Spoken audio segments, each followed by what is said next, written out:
सुगंधा और उसकी सास कांता के बीच एक अजीब सी जंग रहती थी। ये जंग थी किचन में कौन ज्यादा अच्छा काम करेगा और घर के सदस्यों के दिल जीतेगा। और उनकी इस जंग में हमेशा कुर्बान होते थे उनके दोनों पति। कैसे? आइए देखते हैं इस किचन पॉलिटिक्स की कहानी में। एक दिन किचन में, माँ जी, आज मैं बना रही हूँ मेथी की सब्जी। इस खाने से घर वालों के पेट की सारी समस्या खत्म हो जाएगी। और मैं बना रही हूँ तड़के वाली छाछ, जिसे पीते ही गैस की समस्या कभी नहीं होगी। दोनों अपने अपने खाने को लेकर टेबल पर पहुंच जाती हैं। तभी सुगंधा के ससुर उसकी बनाई सब्जी की तारीफ कर देते हैं। अरे वाह, मेथी की सब्जी भी बनी है, बड़ी ही स्वादिष्ट है। वाह बहू वाह। अरे बहू, लेकिन इसमें इतनी सारी मेथी बर्बाद करने की क्या जरूरत थी? देखिए माँ जी, ये तो वो मेथी है जो आप रात में भिगोकर सुबह उसका पानी पीती हैं, और जो मेथी फेंक देती हैं उसी से मैंने ये सब्जी बनाई है। अरे वाह बहू, तुमने तो बड़ा ही समझदारी का काम किया। बस अब क्या था, कांता जी का तो मानो ये सुनकर खून ही सूख गया। वो फैसला कर लेती है कि किसी भी तरह वो अपने खाने की तारीफ लेकर ही रहेगी और सुगंधा को किचन में उसकी कमियां गिनाएगी। कांता फ्रिज खोलकर देख रही होती है और फिर सुगंधा से कहती है, अरे बहू, ये क्या, पूरा फ्रिज गंदा पड़ा है। तभी वहाँ सुगंधा का पति आ जाता है। वो सुगंधा को डांट कर कहता है, सुगंधा, तुम्हें कितनी बार कह रखा है कि वायरस फैल रहा है, साफ सफाई का पूरा ख्याल रखना है, लेकिन तुम किचन में इतनी गंदगी रखोगी तो कैसे चलेगा। सुगंधा सास की तरफ देखती है जहाँ वो मुस्कुरा रही होती है। सुगंधा समझ जाती है कि सास ने उससे बदला लेने के लिए ये सब किया है। दोनों रात के खाने की तैयारी में लग जाती हैं। दोनों ना एक दूसरे की तरफ देखती हैं और ना ही एक दूसरे से बातें करती हैं।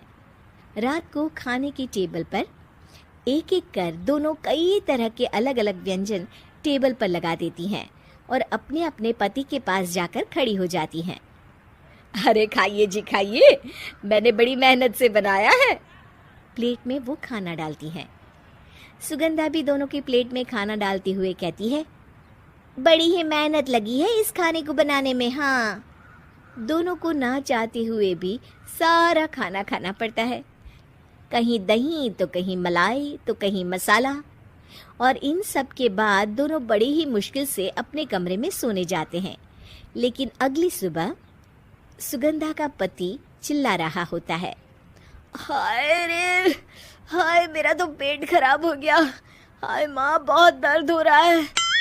तो वहीं कांता के कमरे से भी कुछ ऐसी ही आवाज आने लगती है। हे भगवान, इस सास बहू की लड़ाई हमारी जान लेकर रहेगी। जाओ कोई डॉक्टर को बुला कर लाओ। डॉक्टर आते हैं। दोनों को देखकर कांता और सुगंधा से कहते हैं, देखिए, आप दोनों इन्हें खाने में हल्का ही दीजिएगा। हो सके तो रात का खाना जल्दी खाया करे और वॉक किया करे। इतना कहकर डॉक्टर वहां से चले जाते हैं। जिसके बाद एक बार फिर से दोनों बहुएं किचन में जाती हैं और खाना बनाने में लग जाती हैं। रात में खाने के टेबल पर दोनों एक बार फिर से खाना लगाने लगती है। पापा जी, मैंने ये पतली मूंग की दाल की खिचड़ी के साथ ये पापड़ और पुदीने की चटनी भी बनाई है। अरे बहू, अभी अभी बेचारे पेट की बीमारी से गुजरे हैं। इतना भारी खाना तो डॉक्टर ने भी मना किया है ना। देखिए, मैंने आप दोनों के लिए सूप बनाया है। और दोनों उन लोगों की प्लेट में खाना डालने लगती हैं। तभी दोनों एक साथ बोल पड़ते हैं, बस करो, हमें माफ करो। हमें नहीं खाना इस घर में, ना खिचड़ी और ना ही सूप। हम इंसान हैं, एक वक्त में एक ही खाना खा सकते हैं। बस करो, हमें माफ करो।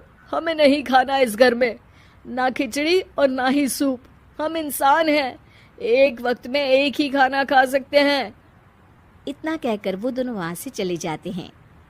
कहानी का अंत। आप लोग उम्मीद कर रहे होंगे कि अंत में सब ठीक हो जाएगा। नहीं जनाब, अगर सास बहू के बीच सब ठीक हो जाए तो आप ये सीरीज देखे ही क्यों? तो मज़ा लीजिए इस चैनल में सास बहू से जुड़ी कहानियों का, क्योंकि ये ऐसा रिश्ता है जिसकी मिठास उसकी खटास में हमेशा ज़्यादा ही रहती है।